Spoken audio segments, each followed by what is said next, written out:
Welcome to this Oxford Interfaith Forum, our Interfaith Reading Group on Scripture and Ecology and Interfaith Context. My name is Karina Martin-Hogan. I'm an associate professor in the theology department at Fordham University, specializing in the Hebrew Bible and ancient Judaism. And I'm very honored this afternoon to be able to introduce my friend and colleague, Rubén Kraiem. Rubén is a lawyer by training, an honorary trustee of the Natural Resources Defense Council, a director and vice chair of Blacksmith Institute, Pure Earth, a trustee of the Carey Institute for Ecosystem Studies, a director of the Coalition for Rainforest Nations Secretariat, pro bono counsel to the Nature Conservancy, and a member of the advisory board for the Institute for Policy Integrity. He's also the former vice chair of the Board of Resources for the Future, a leading think tank in the field of environmental economics, and a member of the Council on Foreign Relations. Mr. Kraiem completed his undergraduate degree in philosophy at Yale University and his law degree at the Harvard Law School. He's been a distinguished scholar in residence at the New York University Law School and has co-taught courses at Fordham Law School and Columbia Business School, and has guest lectured at Stanford Law School, Cardozo Law School, and the Georgetown Law Center, among other institutions. Most recently, Mr. Kraiem was a partner at the Covington and Burling law firm in the United States, where he now serves as senior counsel. Mr. Kraiem is the author of book chapters on climate change law and policy, and articles on contract law and business practice, among other topics. He is currently enrolled in the MA program in Jewish Studies at the Gordon Kext Graduate School of the Jewish Theological Seminary of America, where his academic interests are religious environmental ethics and wisdom and lament literature in the Hebrew Bible. Now I will turn it over to Rubén. Thank you. Thank you, Karina. Can you hear me? Well, thank you very much for that introduction, Karina. Thank you, Thea, and your colleagues at the Oxford Interfaith Forum for inviting me to do this. Before I get started, I'd like to just mention to the attendees and take this opportunity to announce that under the auspices of the Oxford Interfaith Forum, a new reading group will be launched on ecology in interfaith contexts that will be co-coordinated by myself, by Professor Nadine Unger, and perhaps others who we will invite to join us.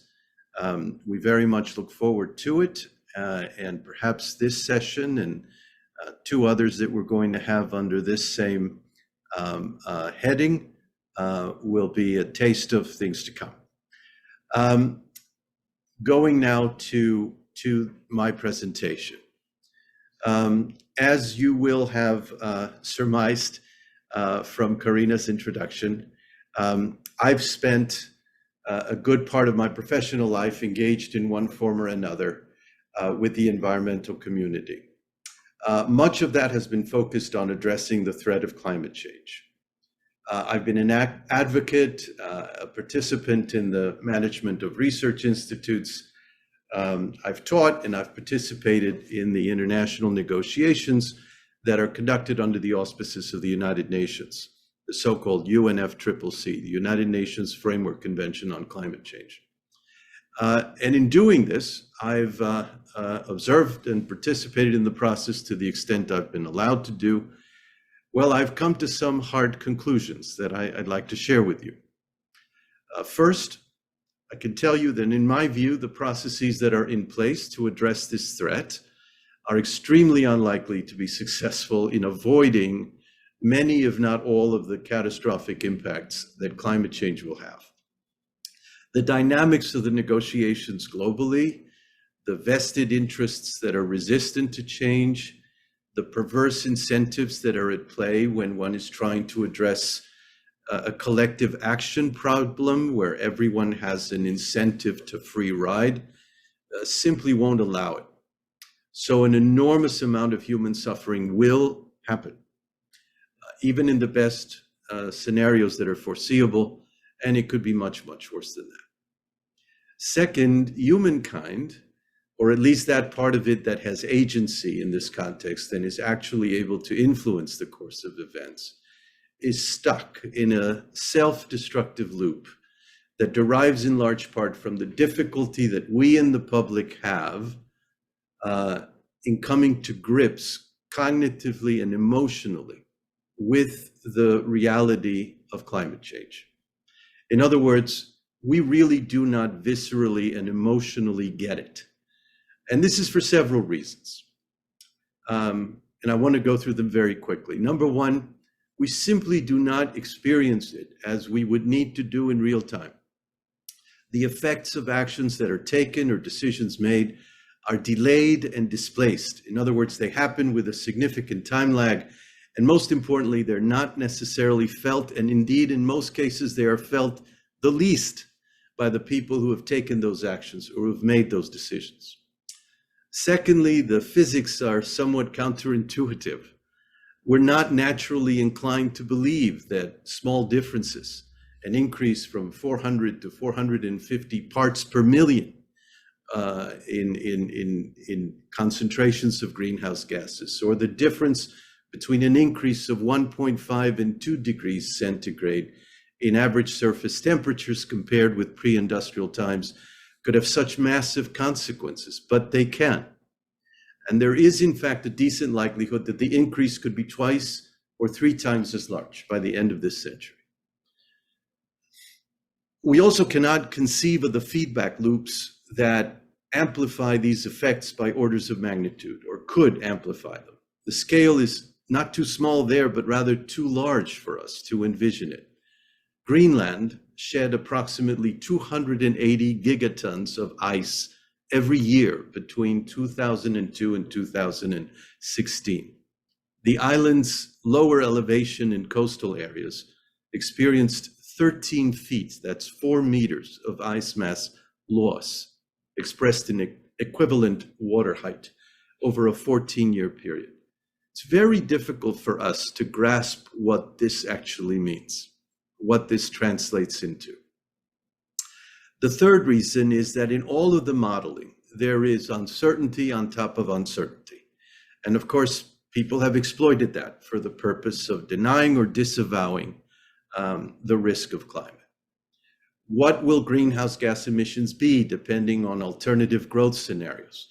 To what extent will those emissions result in increased concentrations in the atmosphere? How much warming will result from the forcing effect of those increased concentrations? How will the warming affect ecosystems like oceans or ice caps or peatlands or tropical forests? What feedback loops will that trigger? What will actually be the frequency or the intensity of events like droughts or hurricanes or floods or wildfires? All of this makes us fall for what many people have called the confidence trap. That means the tendency that is very characteristic of a modern secular mind to think in terms of probabilities and to assure ourselves that the rational thing to do is to plan for the more likely or more reasonably likely outcomes. Put it differently, that the more reasonably likely outcomes are the rational ones to plan for. That may not be the case. Finally, it's just too late, unfortunately, to reallocate the carrying capacity of the atmosphere in a manner that would be equitable worldwide.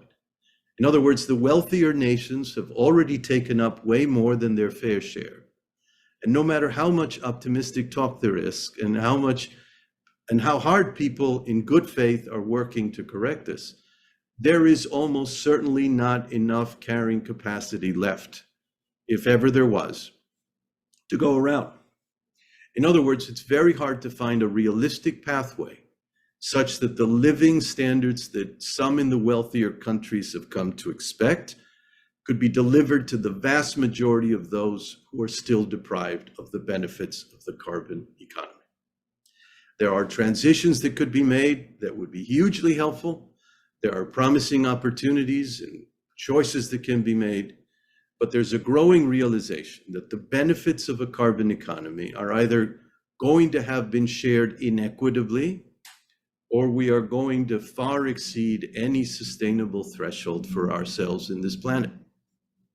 Either way, the consequences are not good. And as the world wakes up to this, the tendency is not to try to make amends and fix whatever can be fixed, but rather to build up fortresses of privilege and to compete with one another for those resources that will provide resiliency. Now, I want to be clear, I don't mean to be dismissive of the enormous leaps in technology that we've seen, or the millions of hours that thousands and thousands of people have invested in trying to come to terms on the fine points of things such as the Paris Agreement. I've been in those rooms, I've seen the work that gets done, and I also don't mean to suggest that the so-called nationally determined contributions that various countries have put forth are somehow meaningless. They're not. The point is just that this is a wickedly difficult problem, and one important reason for it is that it's hard to understand it in a way that resonates with us, in a way that will actually have results. Having reached these conclusions, and having turned to the study of religious texts, partly as a coping mechanism, I was profoundly struck under the tutelage of Professor Alan Cooper, who I'm happy to see is here, in reading the Book of Lamentations, Eicha, which we will be reading in synagogues starting Saturday night for Tisha B'Av. I was struck by the uncanny ability that this text has to express what the experience will be like for ourselves and for those who come after us of living through the projected impacts of climate. What is the psychological space that we would inhabit in that world? What would it be like to experience nature as a hostile force, a world that is inhospitable to humankind? Now, my point here is this, that reading and reflecting on Eicha can help us to come to grips with the spiritual and the cognitive challenges that are posed by our own internal resistance, our own disavowal of the threat of climate change. I'm suggesting to that end that we read Eicha prospectively, not as the memory of past or the testimony of present suffering, but literally as a presentiment. Now you might ask, what's the good of doing that? Well, the good of it is that Eicha can help us move, as we need to do, from denial to realism, a recognition of what has been there all along. Most importantly, the text of Eicha carries us from despair to lament, and finally and critically to compassion. That, in my view, can unlock possibilities that might actually relieve the human suffering that is to come and prevent it from being much worse. It may also give meaning to our actions and help us overcome the sense of futility that is so pervasive in our day. So that's what I hope very briefly to cover with you in the rest of this talk. I'm going to use a few slides that I hope will be helpful, but I begin and I'm about to share my screen, so you will please bear with me as I try to do that.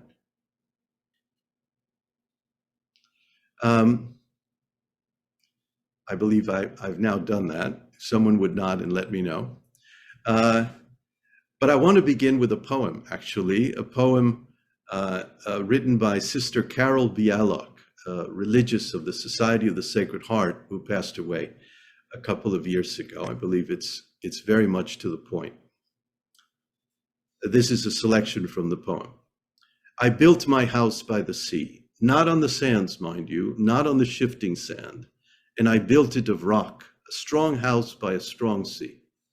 And we got well acquainted, the sea and I, good neighbors, respectful, keeping our distance, but looking our thoughts across the fence of sand. And then one day, and I still don't know how it happened, the sea came.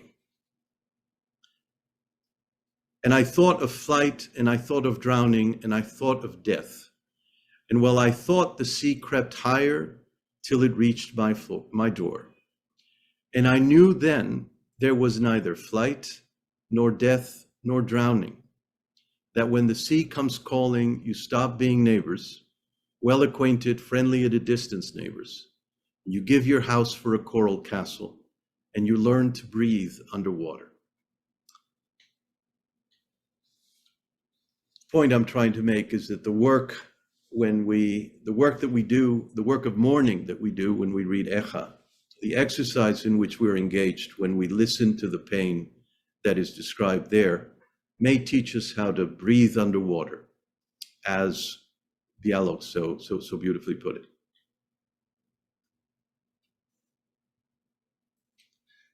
Now, we're all familiar with images like this, but for the reasons, and you can see the record temperatures that were recorded this year in Spain, in Iran, in China. But it's important to understand that however much or however many times we see these images, it doesn't reflect the psychological reality that we exist in on a day-to-day basis. We simply cannot see the cause and effect relationships as we're used to doing in other contexts.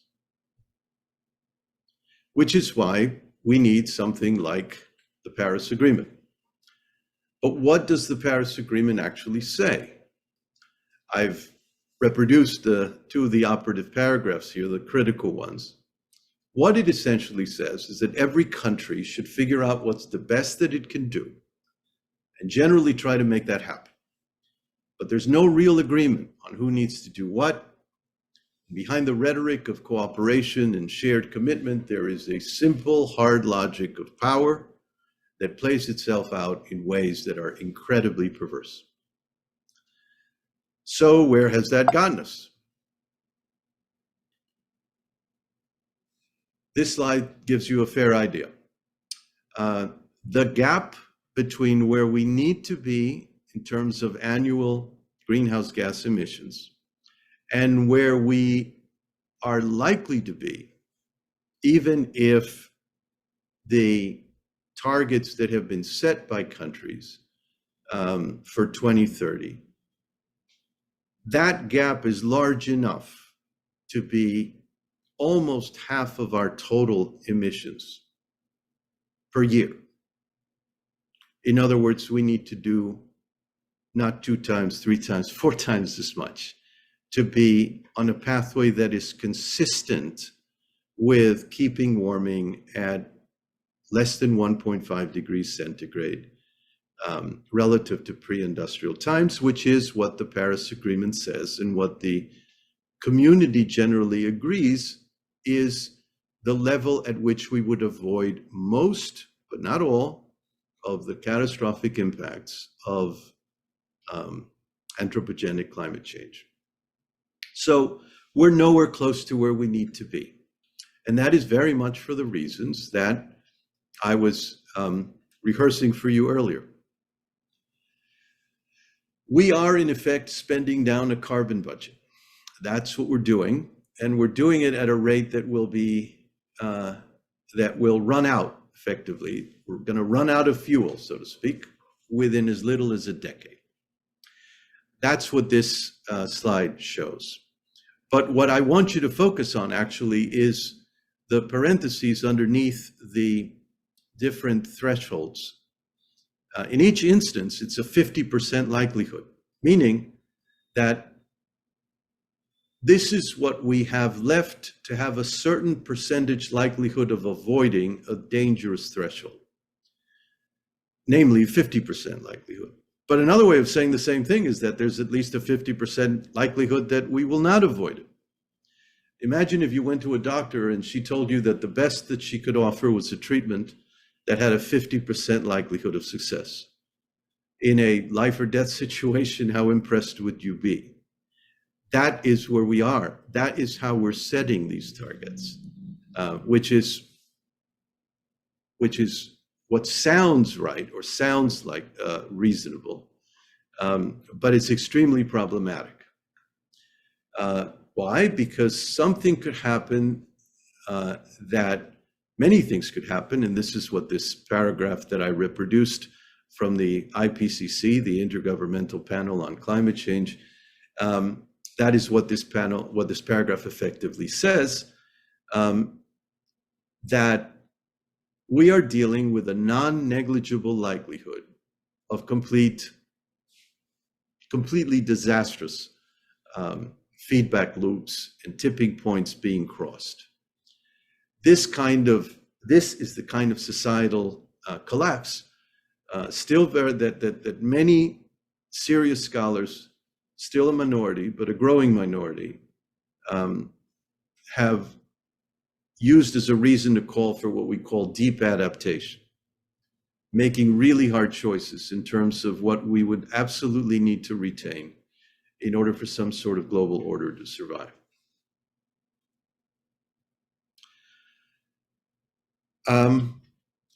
My role in the negotiation was as an advisor to the rainforest nations that were arguing for the opportunity to be, or the right to be, rewarded or supported somehow for avoiding deforestation that would otherwise occur by reason of economic incentives. So I'm including this slide because of what it tells us about another important aspect of the perverse dynamic that is at play. Countries whose cooperation is enormously important are caught between the stinginess of the world's wealthier countries and their own view that they might as well get as much of the carbon economy benefits that they can before they're gone. Again, this goes to who is the we that we're talking about and the collective action dynamic that I referred to earlier. But this is very correctly and rightly described by Amitav Ghosh in his wonderful book, The Great Derangement, as just that, a great derangement. Our lives and our choices are inflamed in a pattern that seems to leave us nowhere to turn, but toward our own self-annihilation. And this last slide of this part of the presentation, this is what we're left with. Here's an actual study of the connection between climate anomalies and suicide rates in India's agricultural sector. These are among the poorest people in the world who've done the least to aggravate the problem, but they're among the early victims.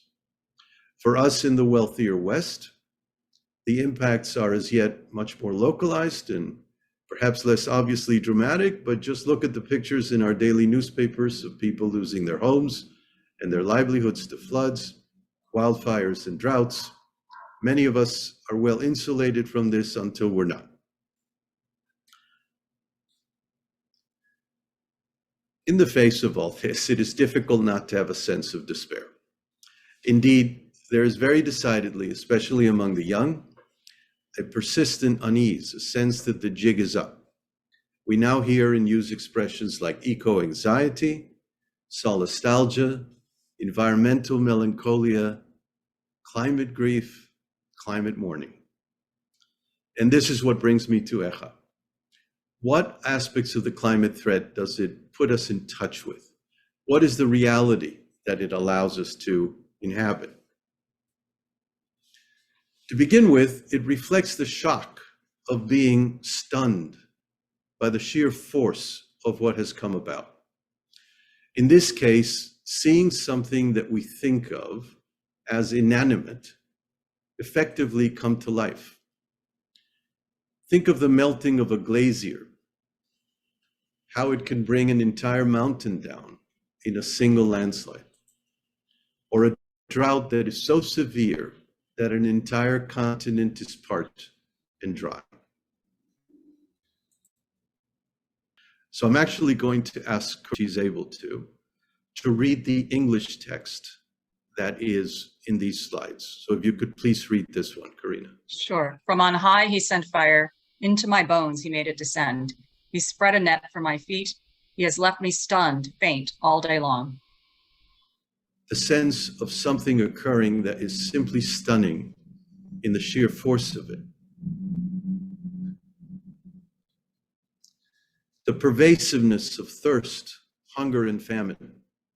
Even where previously there was abundance, the bread baskets of the earth disappearing because of changing weather patterns. The fact that no one is immune, whatever their privilege. Think of wildfires that render uninhabitable areas that were formerly pristinely kept, or hurricanes that wipe out luxury seaside homes. Karina, if you would do me the favor. Those who once feasted on delicacies perish in the streets. Those who were brought up in purple embrace ash heaps. Her princes were purer than snow, whiter than milk. Now their face is blacker than soot. They are not recognized in the streets.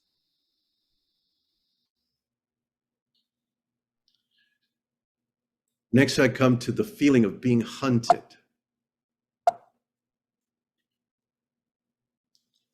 He is a bear lying in wait for me, a lion in hiding, as if one were being tracked down by a relentless, unforgiving enemy.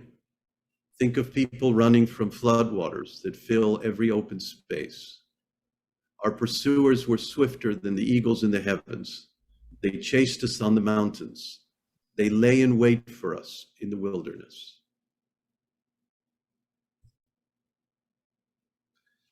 The sense which we will have that this is simply inconceivable, that this couldn't have happened.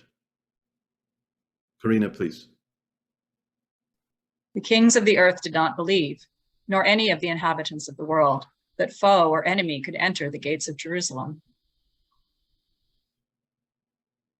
Eicha, in other words, is a text that is written from the perspective of someone for whom the most basic expectations of how life would unfold have been refused or denied.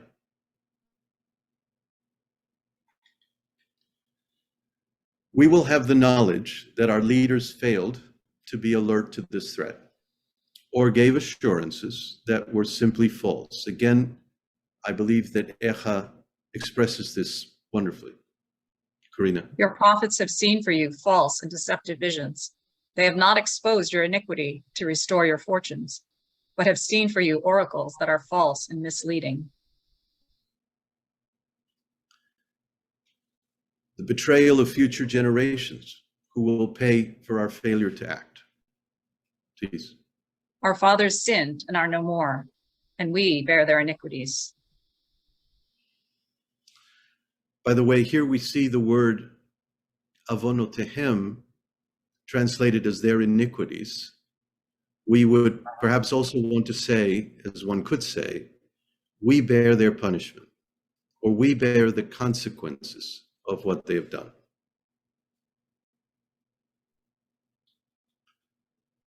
There will be a sense that whatever the faults were that gave rise to this, the suffering is inexplicably disproportionate to those faults.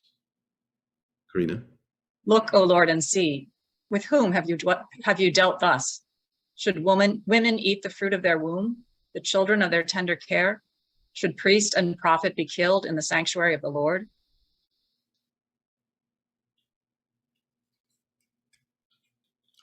If you would please go on with this. Is it nothing to you, all ye that pass by? Behold and see if there be any sorrow like unto my sorrow, which is done to me, wherewith the Lord hath afflicted me in the day of his fierce anger. For the punishment of the iniquity of the daughter of my people has been greater than the punishment of Sodom. By the way, the reason that I use the King James Version on this particular verse is because it very nicely bridges the gap between punishment and iniquity by translating the word avon to basically mean both things, for the punishment of the iniquity. The question, of course, is the punishment and the iniquity, are they intrinsically connected to one another, as, for example, Fredheim would have us think? Now, of course, there is a reading of Eicha that looks for comfort in these beautiful verses in Book 3, which I'm going to ask Karina, you to read. But this I call to mind, and therefore I have hope. The steadfast love of the Lord never ceases. His mercies never come to an end. They are new every morning. Great is your faithfulness. The Lord is my portion, says my soul. Therefore I will hope in him. I'm sorry, please go on. For the Lord will not cast us off forever, but though he cause grief, he will have compassion, according to the abundance of his steadfast love. for he does not afflict from his heart or grieve the children of men. Now, as John Goldingay very rightly points out in his commentary to Lamentations, there's no systematizing of Lamentations. As he puts it, it is a whirlwind. And as he says, after all, people going through personal laws are entitled to speak in confused fashion as they're casting around for some meaning in the darkness.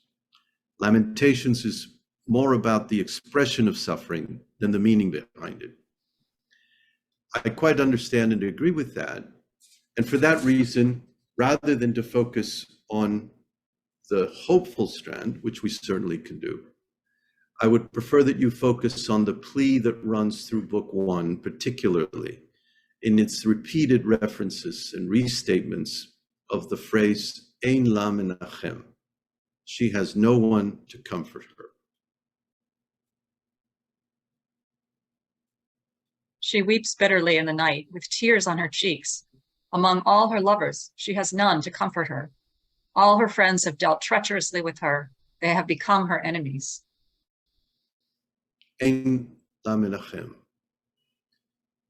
Please. Though her pollution was in her hems, she was not mindful of her future, and she went down in extraordinary ways. There was no one comforting for her. I used here Goldingay's translation because I like the use of the word pollution as the translation for tumata, her pollution. But again, we see the Ein menachem la. For these things I weep. My eyes flow with tears.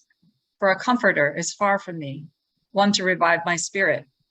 My children are desolate, for the enemy has prevailed. Zion stretches out her hands, but there is none to comfort her. The Lord has commanded against Jacob that his neighbors should be his foes. Here the expression is ki rachak mimeni menachem. A comforter or comfort is far from me. And then again later, Ein menachem la.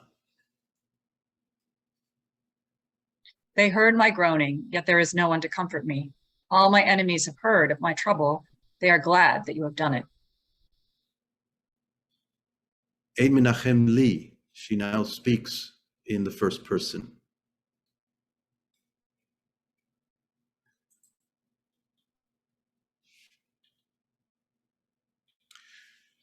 My point in all this is this. It behooves us, in our effort to come to grips with this threat, to get real about what the options really are. It's time that we recognize the scale of human suffering that is almost certain to happen, and that we argue to each other, to our communities, to our leaders, that we must be prepared to mobilize in ways that will provide comfort.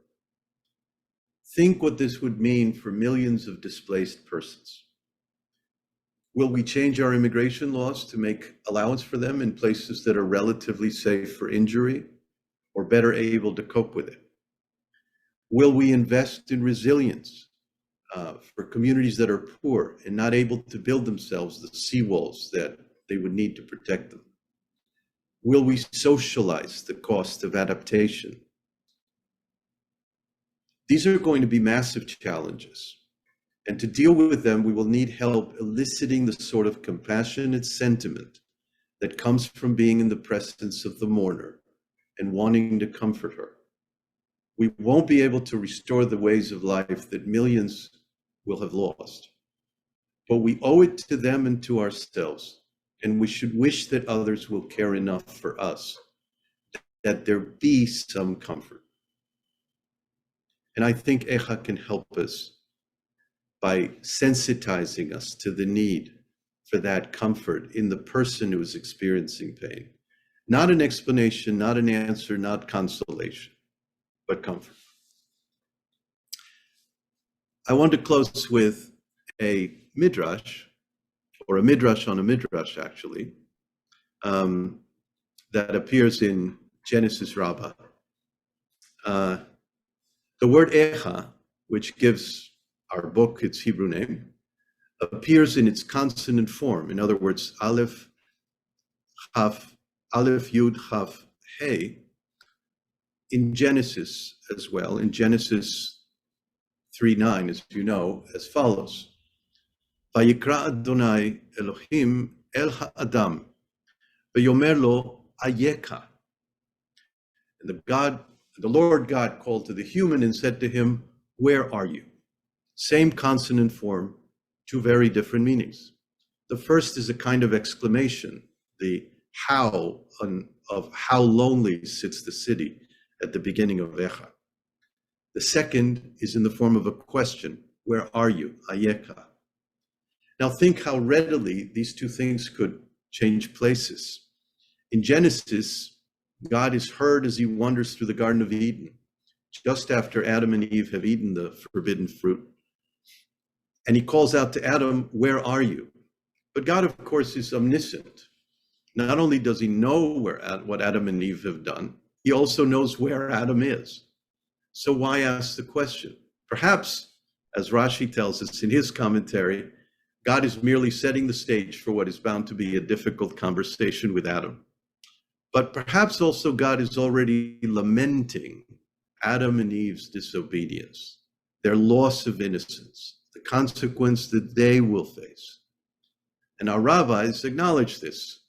So this is the commentary that appears in Genesis Rabbah.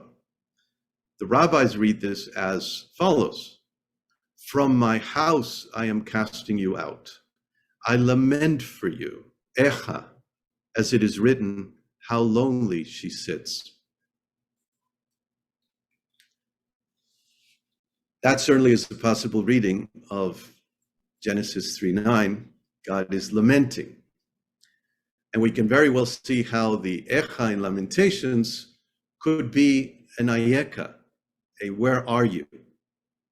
That is how many people have read it, like O'Connor.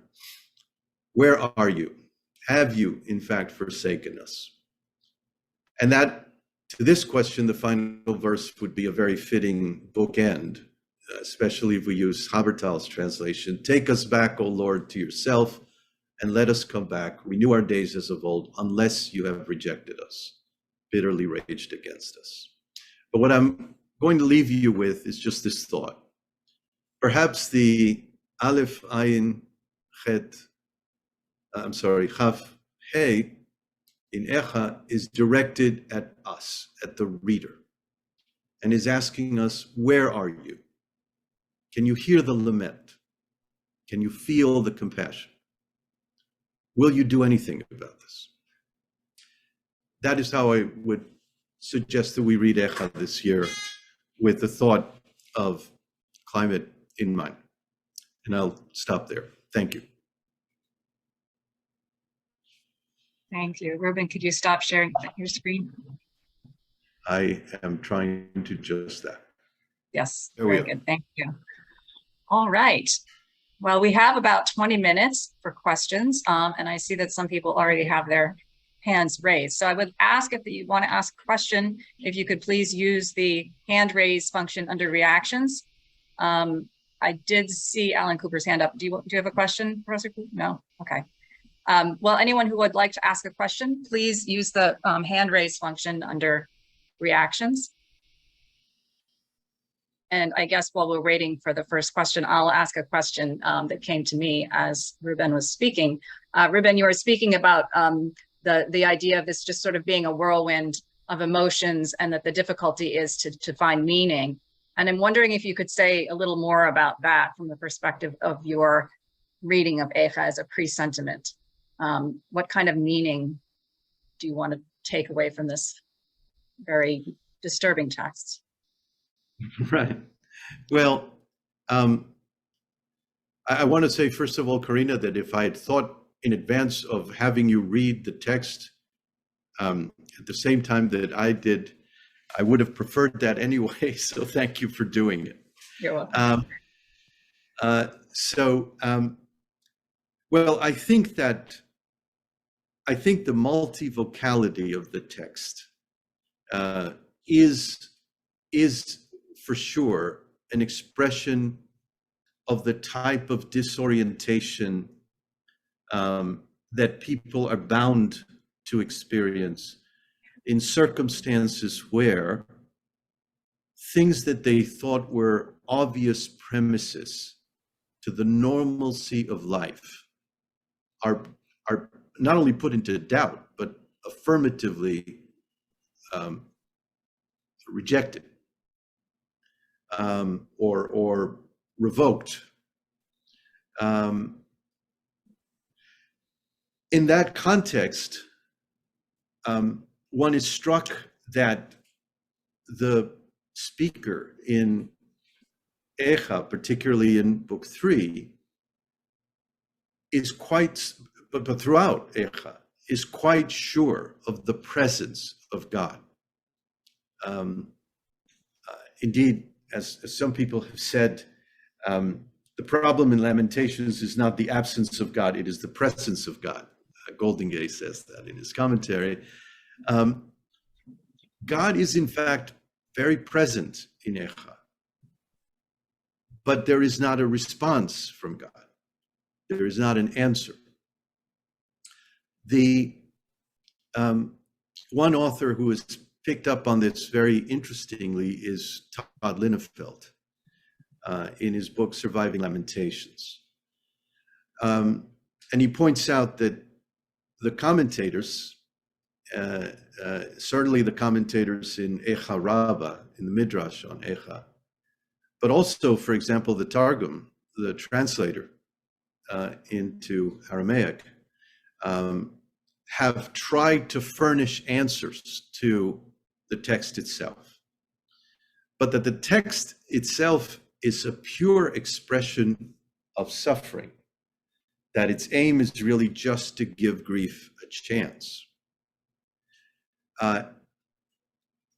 Linnefeld points us to another book by Cynthia Ozick called The Shawl, which is about a wonderful story about a Holocaust survivor who pointedly refuses to use the word survivor.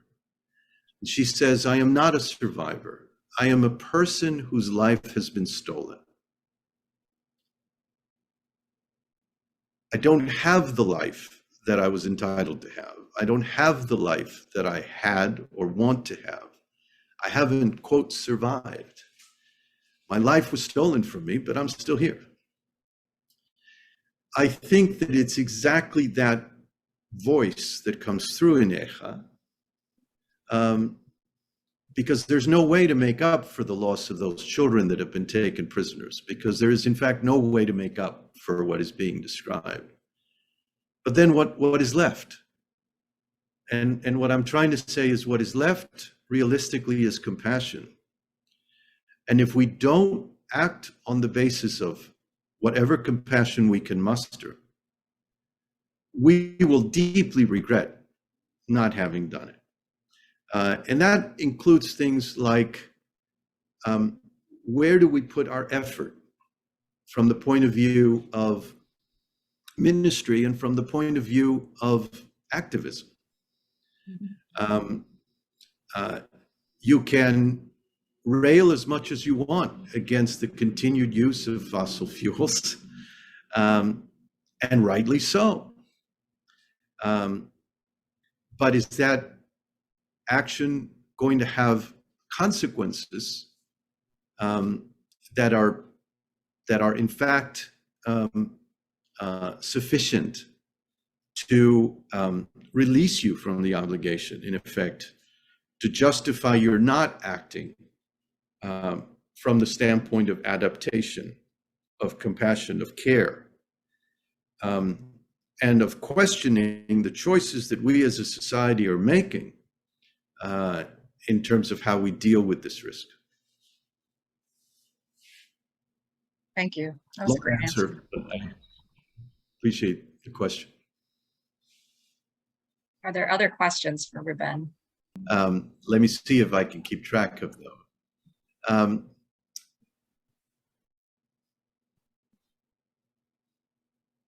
The fact that there are some scholars, scientists, careful students of this, that have begun to come to the conclusion that we've moved past certain thresholds that are extremely dangerous, and that those thresholds will cause there to be effects that are irreversible and extremely severe.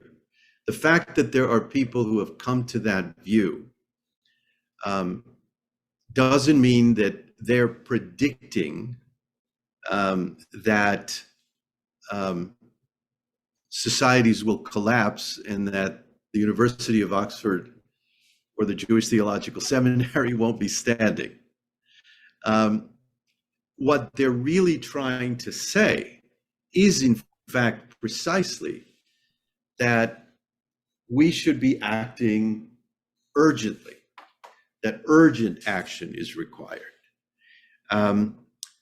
I just happen to have here with me, and I didn't plant this question, I assure you, a note that was published, or a comment that was published in the journal Nature by a group of scientists called Climate Tipping Points, Too Risky to Bet Against. I'm going to read you a quick paragraph. If current national pledges to reduce greenhouse gas emissions are implemented, and that's a big if, they're likely to result in at least 3 degrees centigrade of global warming. This is despite the goal of the 2015 Paris Agreement to limit warming to well below 2 degrees. Some economists, assuming that climate tipping points are of very low probability, even if they would be catastrophic, have suggested that 3 degrees warming is optimal from a cost-benefit perspective. However, if tipping points are looking more likely, then the optimal policy recommendation of simple cost-benefit climate economy models aligns with those of the recent IPCC report. In other words, warming must be limited to 1.5 degrees centigrade. This requires an emergency response. Point being, all of these things are probabilities. They're risks. The point simply is, it is not rational or right to plan for what may very well be the most likely outcome, because there is a non-negligible probability that's very meaningful of a catastrophic outcome. And you wouldn't want to take that risk. Now, of course, if something is more likely to happen than something else, then that is more likely to happen than something else. It is more likely that there won't be a societal collapse based on what little I know of this and what little any one of us knows on this. But the fact is, we are moving in a particular direction which allows for that to happen and allows for there to be a meaningful risk of it happening. And I think that's simply not acceptable. And I think many people would think that way as well. As for what would need to be done or could be done, there are any number of things that could be done, but they trade-offs, and not only by ourselves. That is to say, not only by those of us who already live in the wealthier areas of the West and already have access to certain things that we take pretty much for granted. They would require very, very real trade-offs from people who are in poor countries, and who would have to defer certain expectations, or their governments would have to defer them. And that is deeply unjust. So I don't want to suggest, well, these are the 1, 2, 3 things that we ought to be out and getting done, because that's very hard. And it's not for me to say who should be doing what and who should be taking what sacrifice in. I'm sorry, I see Nadine has a question and I want to make sure that she can speak or correct me. I'll do them in the order that you mentioned them. There is a profound resistance, as you know. There's a profound resistance in the advocacy community, among the negotiators, and among the public at large to discuss geoengineering. We very often say now, well, we live in the Anthropocene. Whoever we is, our species, those of us who have agency within our species, are in control of what happens to the planet. This planet is no longer what it would be were it not for our presence in it. We're perfectly willing to acknowledge that. It's very difficult to sort of take responsibility for it and to act reasonably or rationally, and to do so in a way that is in fact solidary. In other words, where I once read that if China were to do precisely what you just suggested, in terms of putting those particles up into the atmosphere that would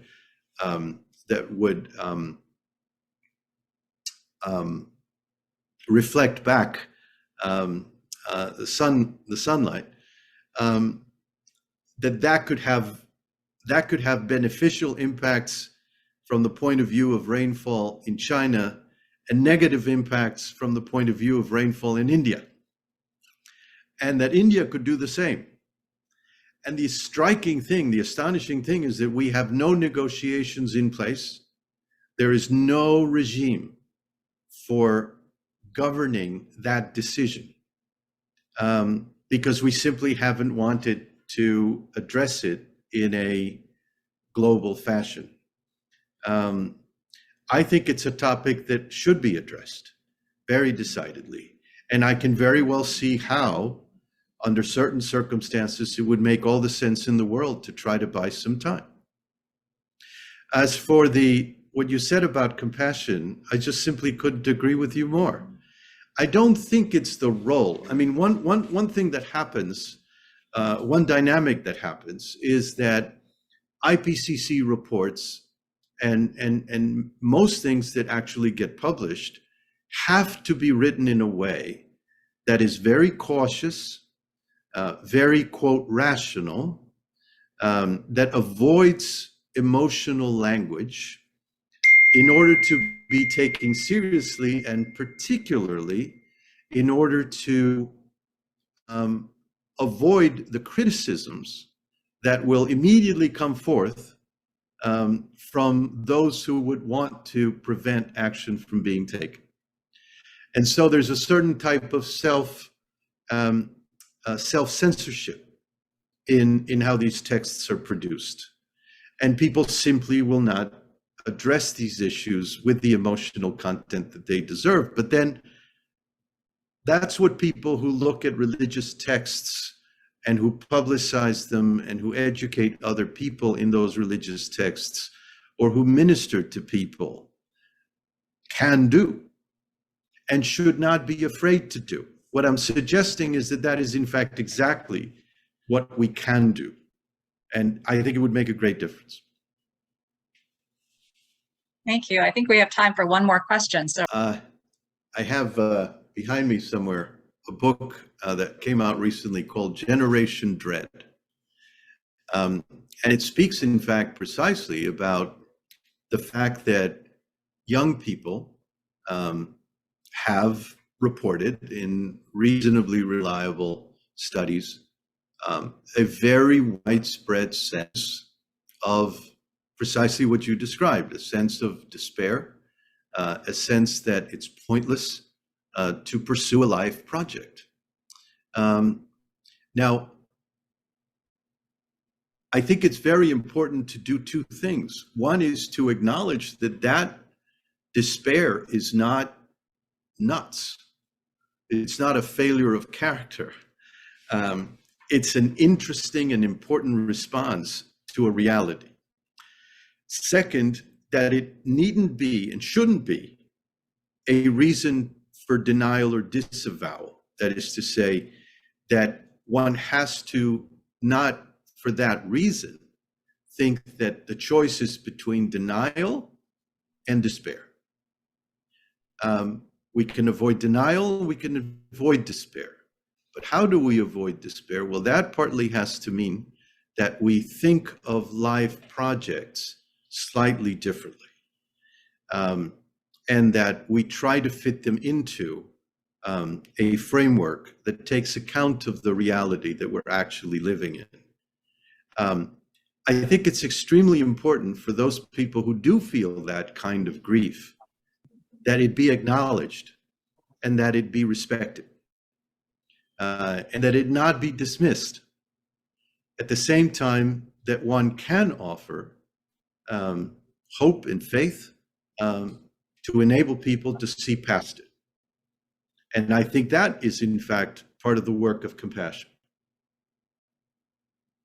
Thank you, Rubén, for wonderful responses and an incredible presentation. So I just want to invite everyone to join us for the next part of this conversation with Professor Ellen Davis on September 8th at the same time.